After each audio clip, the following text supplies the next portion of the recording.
was my first and last mistake. I'm blue without your face. But what can I do? 'Cause I'm just a sinking ship, and you're just a pair of lips that I've lost in the moment. All I want is for you to come back. Now I'm caught in the middle of life, and I need.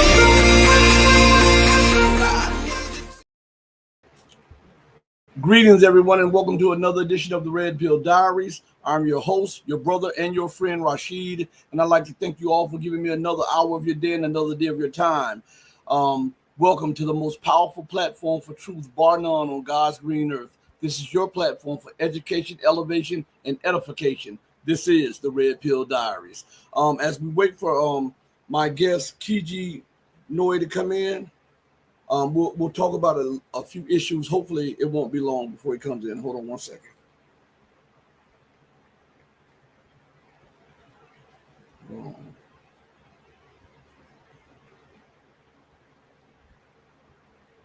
Hopefully, it won't be long before he comes in.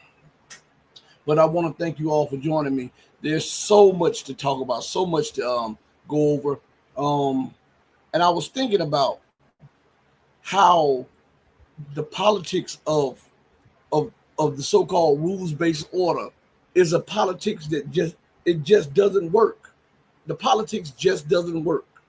And what I mean by that is all of the pretending, all of the backstabbing, all of the pretending that that things are not happening.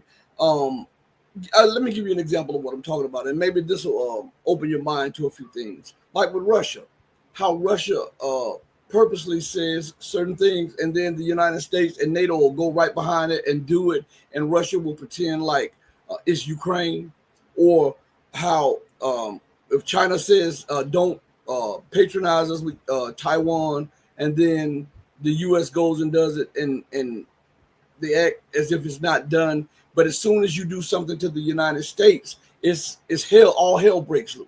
As soon as you do things without the United States approval, some hell breaks loose. And I use that as an example because I was just thinking about the situation that just took place in West Asia, or what they like to term the Middle East, and how close it is to a regional war, and how they play with lives so loosely and so easily.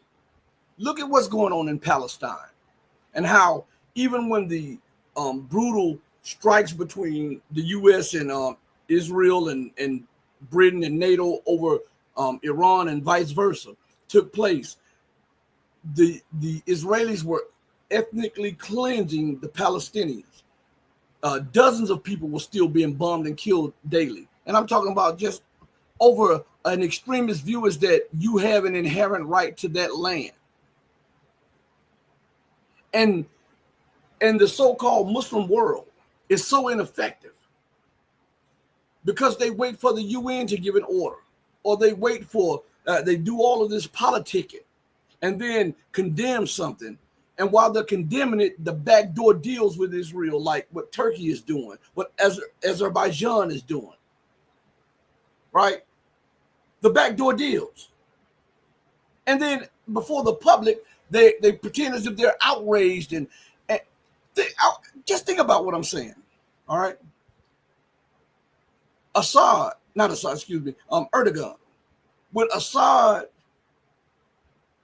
gave Erdogan the finger, essentially, Erdogan went to work to overthrow his government. When a terrorist attack took place on Turkish land, and the Turkish intelligence service said that it was from Iraqi Kurdistan, Turkey did not hesitate to power up the F-16s and bomb Iraqi Kurdistan. But when Israel illegally boarded a humanitarian boat, killing Turkish volunteers on there in international waters, Turkey did not power up the F-16s and do anything about it. Kiji Noe is in the building, everybody.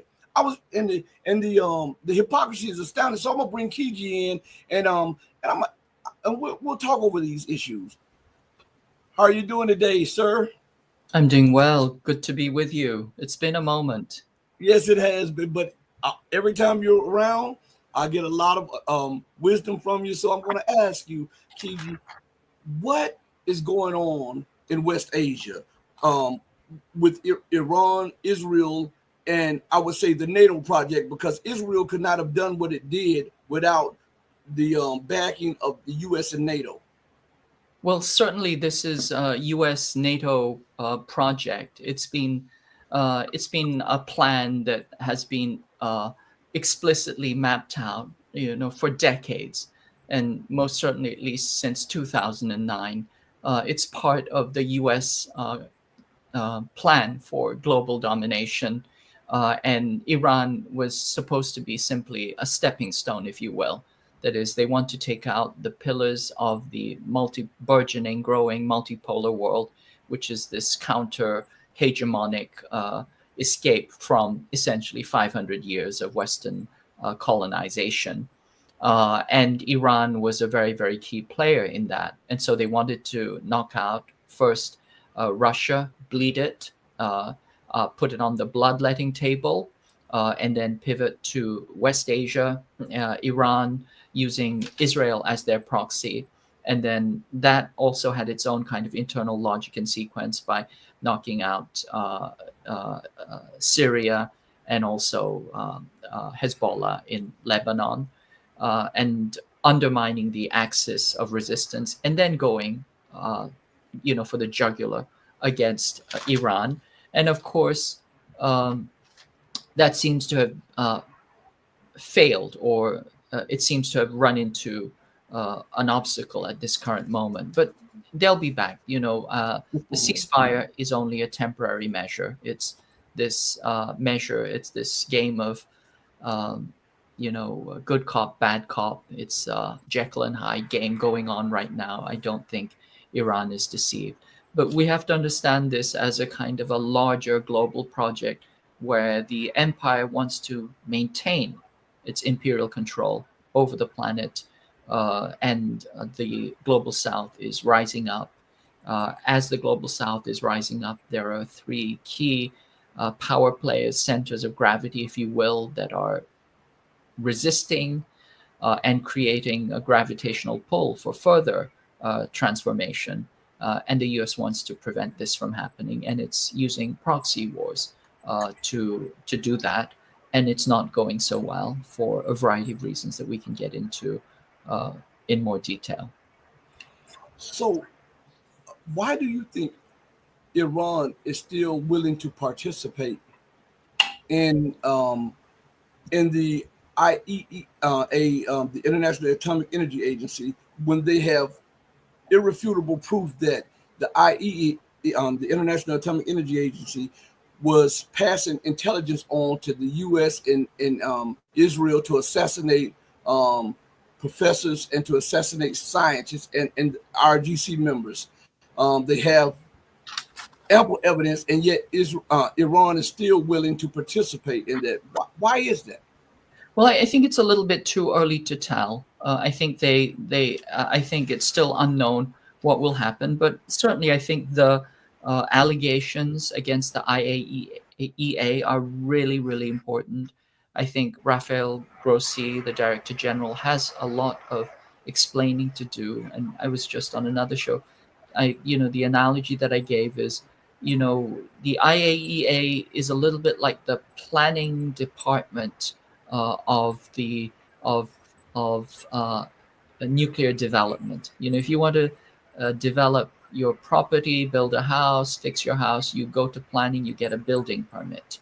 The IAEA issues nuclear building permits, and when you turn in your blueprint, you do it with the understanding that they're going to help you develop safely and build in all the kind of legal safeguards for you to proceed normally.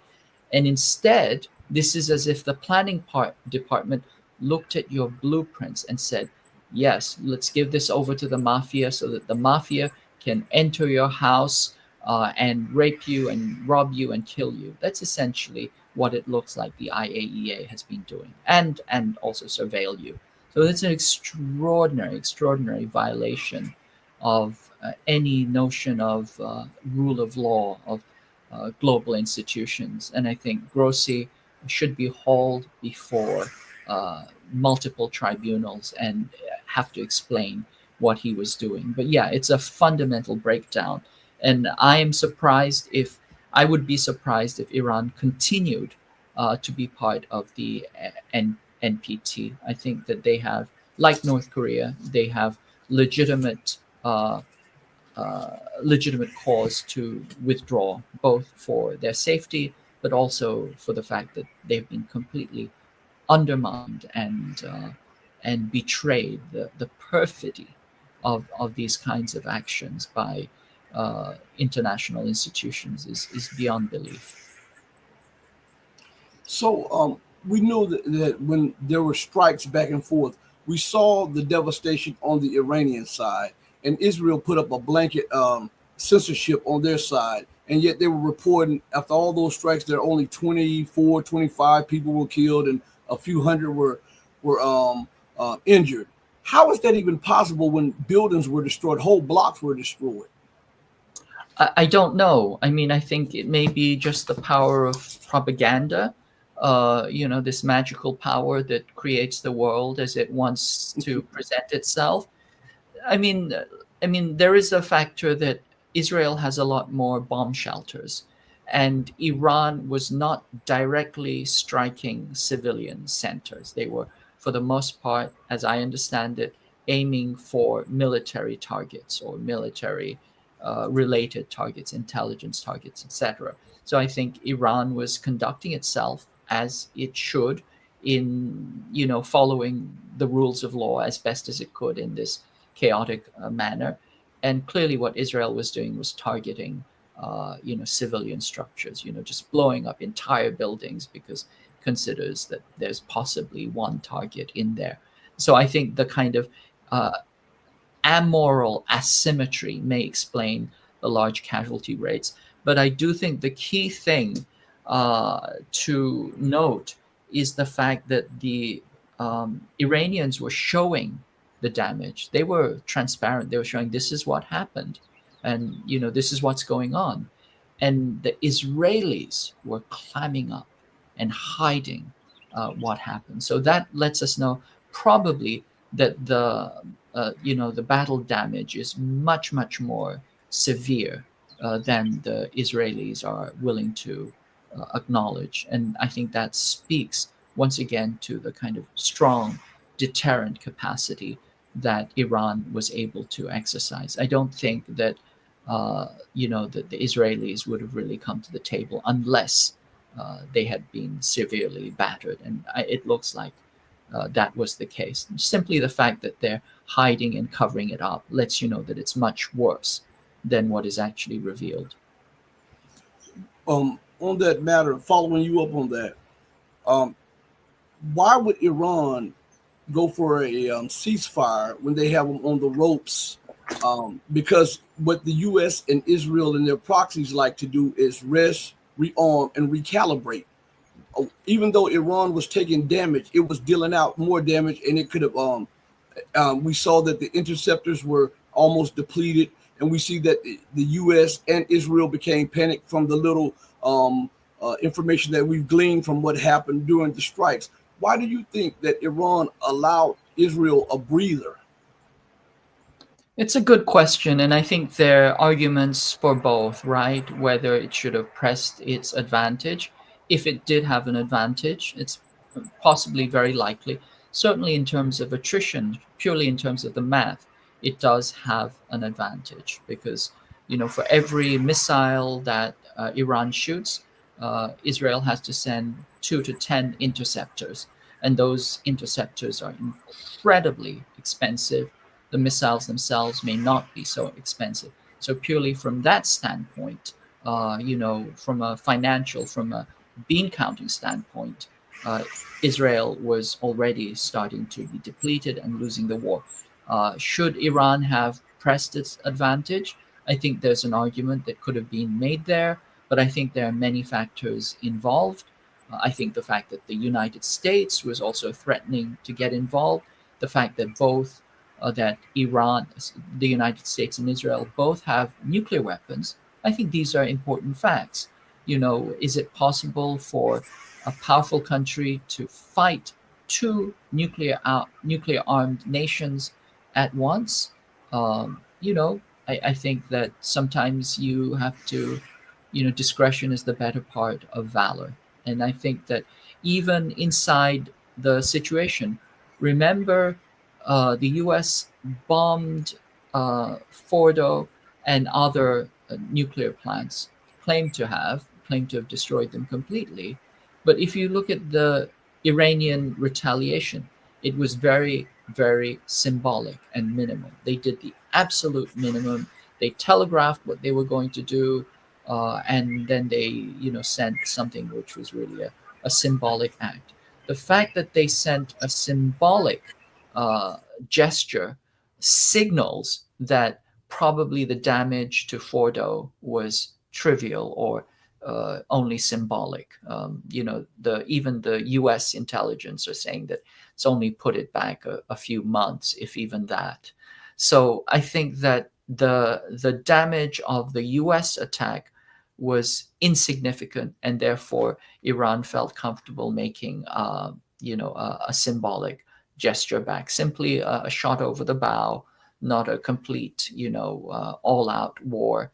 And having sent that message, it's looking to see if the ceasefire will hold, because let's get back to it. Ultimately, Iran does not want war, does not want war with the United States, does not want war with Israel. It simply wants to develop peacefully. It has not been an aggressive nation. It fights when it is attacked, but it is not a country that has gone abroad seeking domination and mayhem, as at least for several centuries, as has the Imperial West. So we'll have to see. We'll have to see if the ceasefire holds. I think there's a lot of concern that it could just be a ploy, and that's also very likely. But even so, I think that time is on Iran's side, not on Israel or the United States.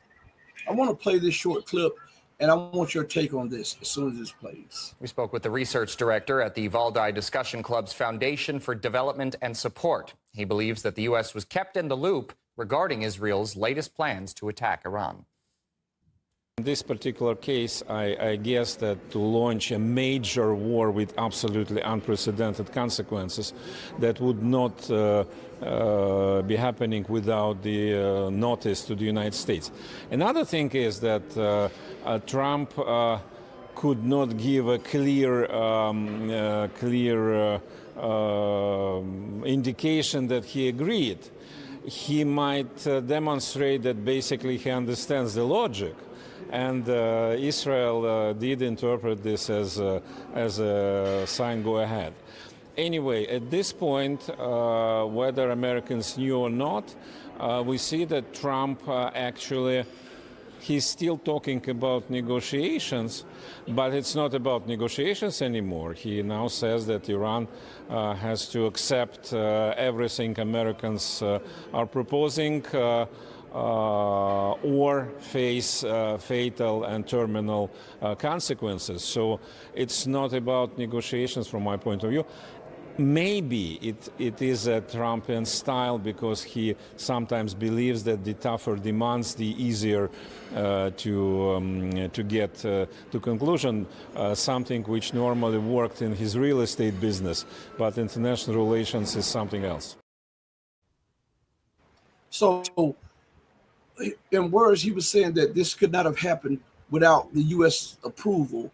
And why is it that the West continues to report that Trump is willing to negotiate and wants negotiation when he was the one who tore up the JCPOA, and he was the one who kept flip-flopping? One week he said this is what they wanted. The next week he said another thing is what they wanted. Is this all a ploy to try to trap Iran and make it capitulate? I think it is a ploy. I think the negotiations are not in good faith. I think they're a strategy. They're part of the toolbox of war, just as the IAEA itself was weaponized against Iran. Certainly, I don't expect much to come out of this. But for now, we have a little pause on the killing, which is, a small respite. Sometimes you have to take, what is, sometimes you need that respite. Certainly, as the speaker pointed out, it's not a real negotiation. It's essentially they're demanding surrender. They, on their term, their idea of negotiation is that you accept everything that we ask for, which is a non-starter.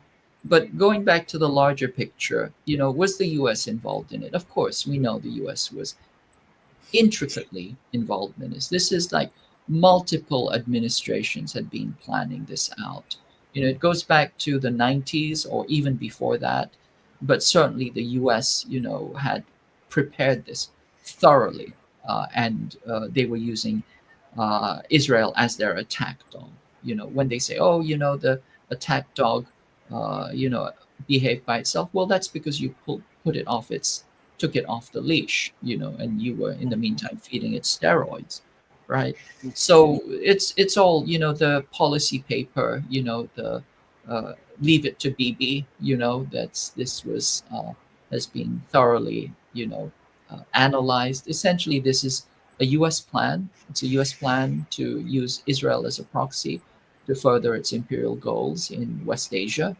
And when the U.S. pretends that it was reluctantly pulled in, this is propaganda. It's a fig leaf.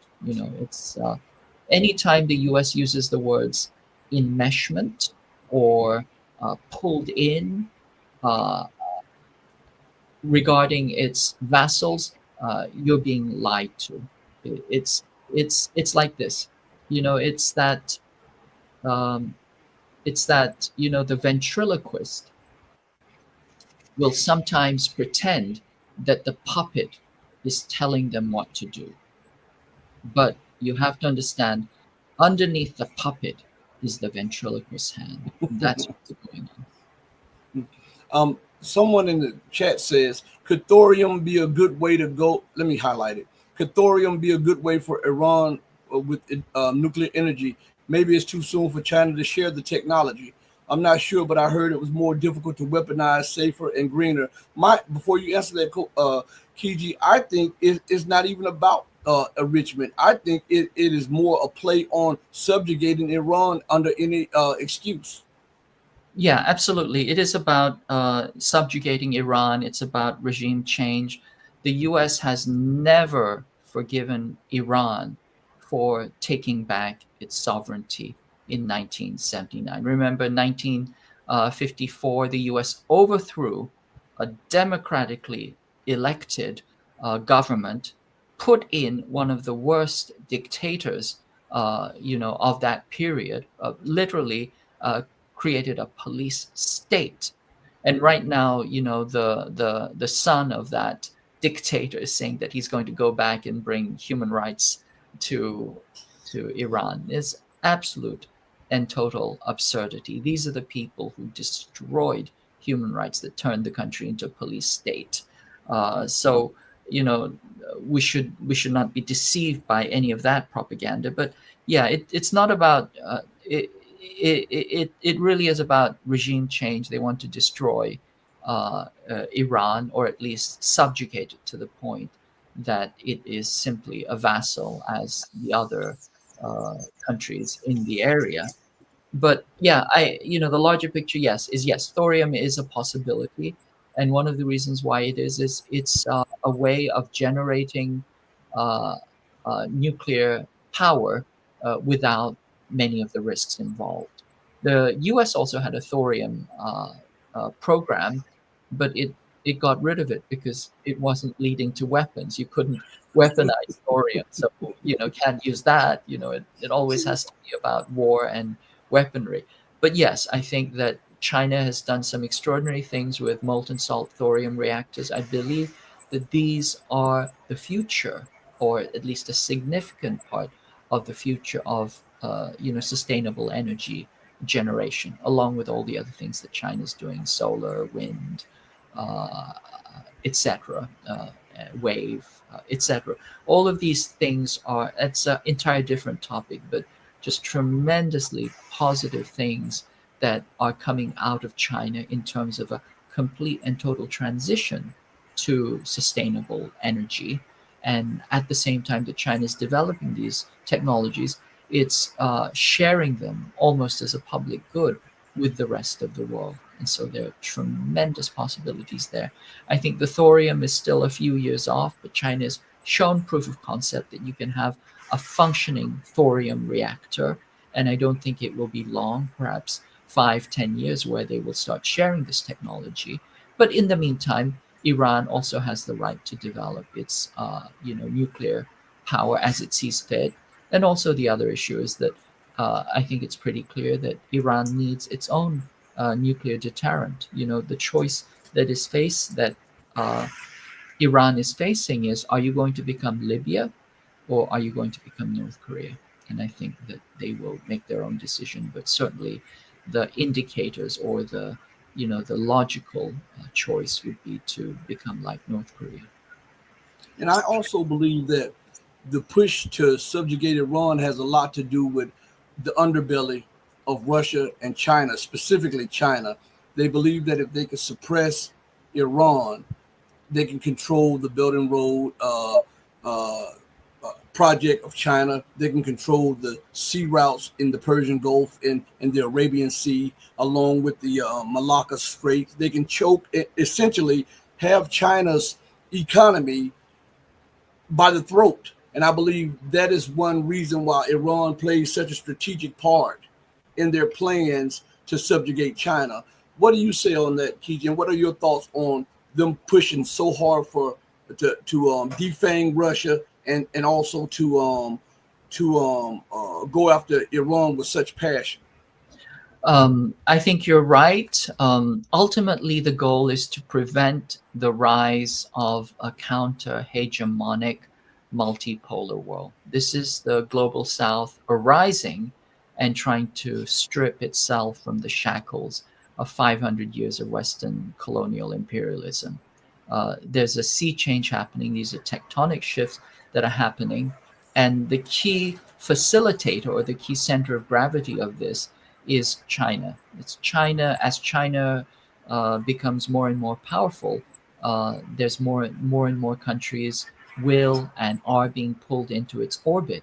And then as that happens, as they build out relations, essentially you have a vast counter-hegemonic bloc that can resist, the complete and total domination of the unipolar empire.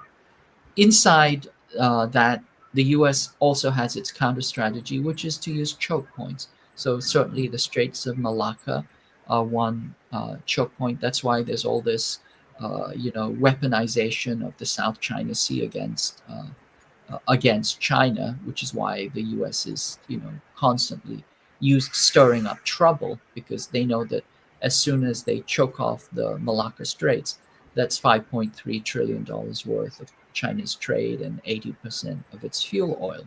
Same thing with the Strait of Hormuz and Iran. They want to control that. And again, they know that if they can choke out these places, then Iran will be significantly, sorry, Japan. No, I'm getting confused here. China will be significantly impaired. And remember, the goal is China. China is the main dish. And the question around Russia and Iran was: are they going to be soup or salad or dessert, right? Do you go to the main dish first and eat the salad afterwards? Do you eat the salad first and have the main dish? But everybody wants to go to China, and along the way, they have strategically sequenced it so that they go through, West Asia first and knock out Russia, and then you enter China from the soft underbelly, from the from the from the from the east, and also from the west. So this is a decades-long strategy that is being built out. Specifically, was enunciated, starting around 2011, what we call the pivot to Asia, and it's also a hybrid war because it involved not simply a preparation for kinetic war, but for economic war, for trade war, for tech war, as well as information war, and all the other dynamics. So all of this is to say that there is strategic sequencing going on, and there is also, as Brian Berletic says, there is a division of labor that is being apportioned out. Israel, attacks Iran, Ukraine attacks Russia, Japan and Korea and Taiwan are going to attack China and the Philippines as well, and then the U.S. will be the puppet master behind all of it. And then the puppet master will say, "Oh, look, the puppet is telling me what to do." The ventriloquist is saying, "Oh, my puppet is telling me what to do." No, there is the ventriloquist behind this, the puppet master. It has an agenda and is driving all of this. And then the question becomes, what can the global South do? How can it resist? And this is much bigger topic. But the first thing that it needs to do is it needs to find strong connections, resist being pulled apart, because the U.S. strategy is to individualize them, pick them apart, pull them apart, and then take them down one by one. The other piece is to continue development and also not be pulled into unnecessary kinetic engagement. There's a kind of bloodletting that's going on. The U.S. wants this constant bloodletting. I think it's the choice of Iran or other countries to decide whether it's useful for them to constantly get into that knife fight and constantly lose blood, or to step back and then see if there are other measures that they can do. Brian and I, we talked about this on several occasions, Brian Berletic. And a lot of people have dismissed what we were saying about the need for America to take down Iran because it's the soft underbelly of China and Russia. And I don't think a lot of the pundits understand the play that America is doing. She, as we talked about the division of labor, the reason that America, in her mind, thinks that she has to take down China is because China is a non-Western, non-white nation, and it does not play inside the rules prescribed by the so-called Western world.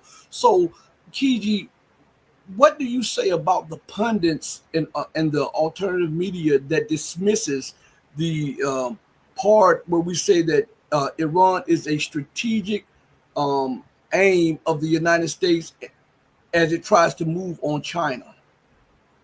I think they need to understand it, that there is this sequencing going on, very deliberate strategic sequencing, very deliberate division of labor, as Brian has pointed out many times, and that this is a much larger agenda going on. If you just focus down, on the trees, you're going to miss the large thing that's happening. This is we are actually in World War III right now, and this is one of many fronts where the battle is being waged. And so if you just kind of use your microscope to focus just on one area, as dramatic and as horrifying it may be, you're going to miss the bigger picture, which is that this is a multi-front war happening in multiple domains at the same time, not simply the kinetic domain, but also in the informational domain, in the political domain, in the diplomatic, in the economic, in the trade, in the technological domain, etc. It's happening multiple ways on multiple fronts, and we have to understand that rather than just be captured by the media saying "watch the birdie." It's a mistake. And I know the time is limited, so I'll limit it to one or two more questions, Kiji. But I think that the pundits don't get that the empire is playing for time. Everything, all of the economic barometers are deteriorating. This all is connected to the economics because the empire understands that China challenges it economically. So, could you elaborate a little bit on how the empire, why the empire is pushing so hard against Russia, China, Iran, and the global South, and how it's connected to the economic side? Yeah, I mean, this is, monopoly capitalism. Capitalism, when you have open markets, it results in monopolies. Monopolies do many things, but among them, it enshittifies, and then it moves towards financialization. It seeks to gouge rents instead of actually creating use value. And so this is why, for example, these days you can go onto your app and you order a burrito from DoorDash and you can pay for it in 4 convenient installments, right? This is the financialization of everything. Instead of building products that have use value, that are produced and manufactured for human use, you inshitify those products and then eventually you just gouge, and then you start financializing everything. Simply you say, I'm going to make a claim on your money through rents or through rentier extraction. And then as you do this, you actually hollow out the power of your own society. So this is all these complaints about saying, oh, China stole our jobs, and they, and now they're the industrial powerhouse. Well, this was a very deliberate thing that U.S. capitalists did. They wanted hyper profits, so they went abroad, seeking those massive hyper profits, exploiting cheaper labor, and at the same time they financialized and they said, we're simply going to draw extractive claims on other people's money. This is why you go to Apple will sell you, first they'll make your computer break down after a few years, and then they'll sell you another one, but you can finance it because of course at this point you've been so immiserated and impoverished you can't afford it. So these are the inherent contradictions of capital, is that financializes. As it financializes, it has to continue expanding aggressively, but still it cannot keep itself going. And what happened is that the corpulent uh, body of capitalism collapsed in 2008. That was the global financial crash. It completely collapsed, and at that point, the game should have been over. They should have taken it to the morgue. But what they did was they reanimated the zombie. The zombie was reanimated, and it keeps going on. The monster is continuing to move on. It's like Frankenstein, and it's in school shooter mode. It's ready to destroy the world. But this is what happens with capitalism: is that the reset button for capitalism, for global capital, is war. It's like, if you think of capitalism as your corpulent uncle who just can't control themselves, and then they have multiple strokes, and then they finally have this massive fibrillation heart attack. The wall defibrillator is global war. So that is part of the dynamic. That's why we're seeing this movement towards World War I, World War III, which we are already in, and also we are.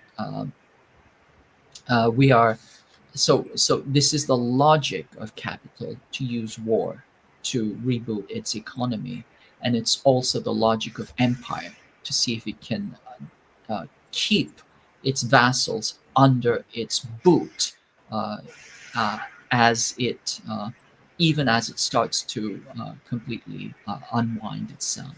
So there's a real desperation, and there's a real panic in the global center, in the imperial core, which is why it's so frantic, which is why it's in this, you know, uh, school shooter mode.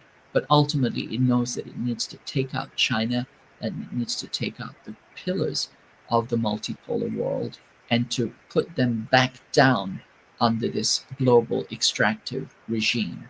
and then if it can't do that, then they know that the game is up, and so that's why they're willing to literally risk everything, and that's why it's so dangerous. So, Kiji, last question to you. America will not give up her position willingly. And we see that she's willing to ignore all norms, all international law, or whatever. And she says that China is the most pressing and imminent threat to American and Western hegemony. Where does this lead us, especially if a military confrontation takes place between the two? It leads to a very, very bad place, because the first thing we know is that U.S. is not capable of beating China in a conventional war. Certainly, it is not capable of beating China on its own doorstep, which is where it's preparing or planning its fight. That is along the first island chain, Taiwan Island, the South China Sea, along the Korean Peninsula, all along that kind of arc of encirclement that the U.S. has prepared. That is 5,000 miles away from Hawaii. So if you think purely in terms of replenishment and logistics, this is the U.S.'s war to lose.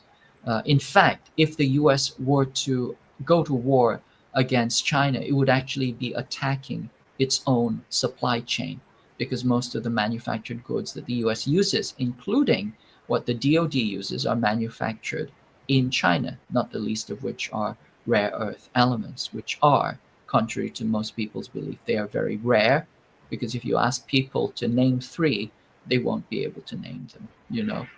But so uh, so so US is, there's a deep contradiction. It's the contradiction of empire and capitalism on its last legs.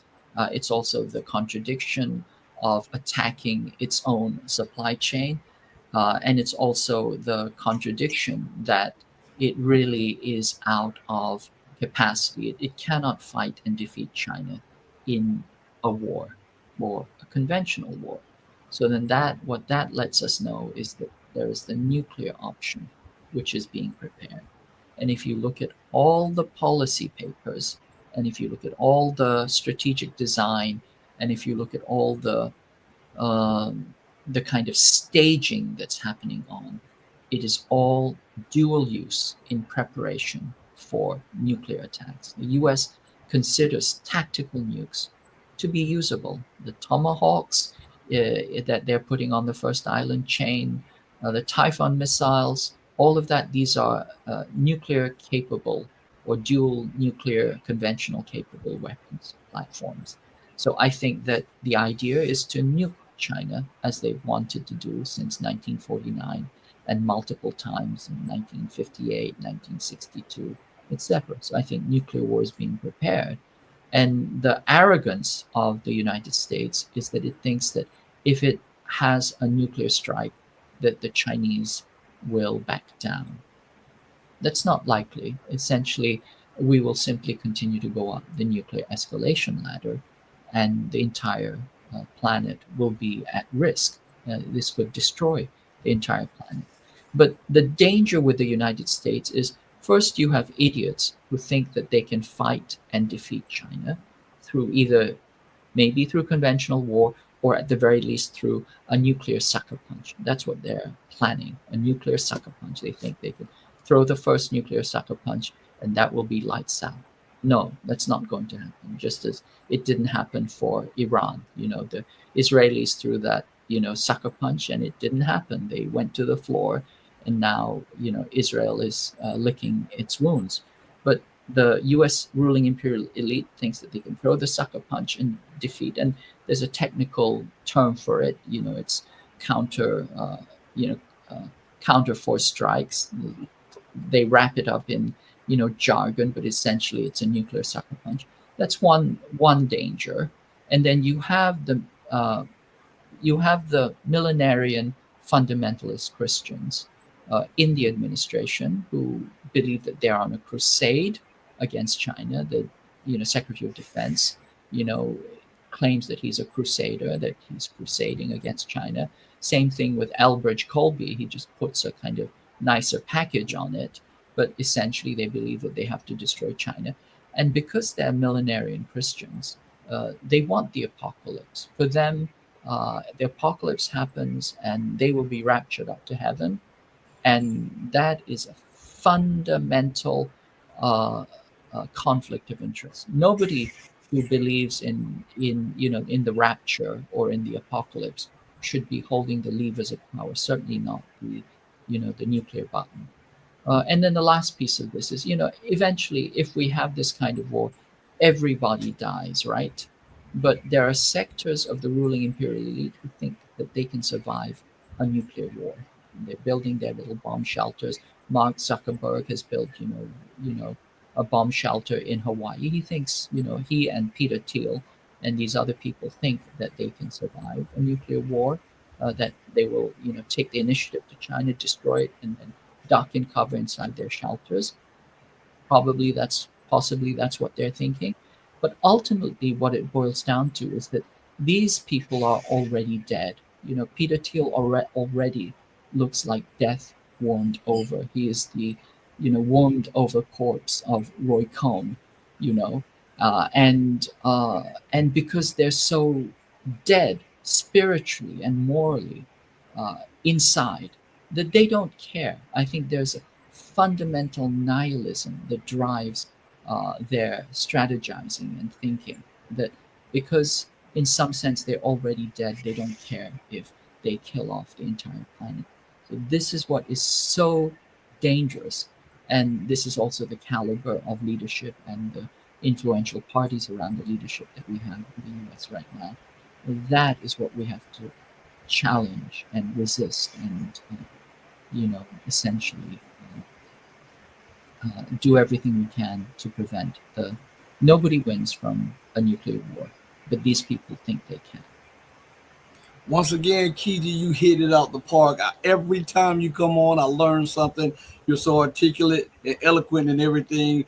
Thank you so much, and I can't wait to get you back on the platform.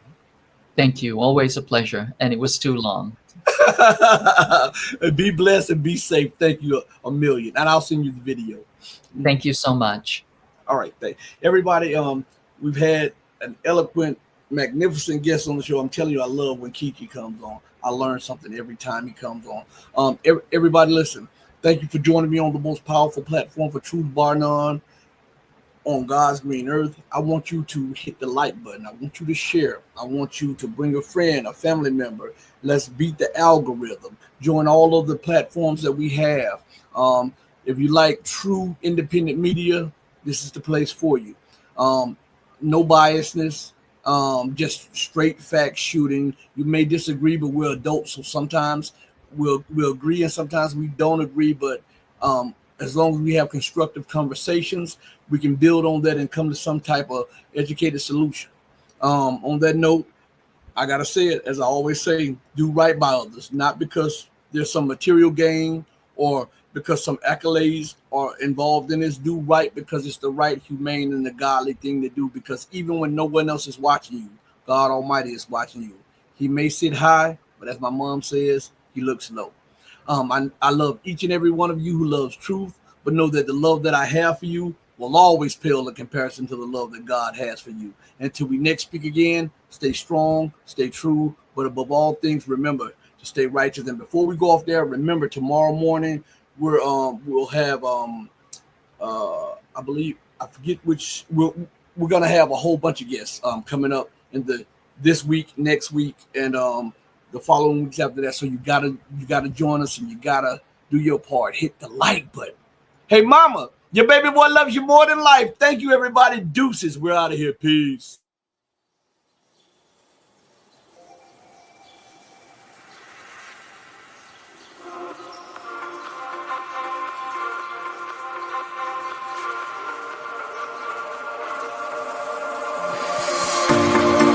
Told you to walk away.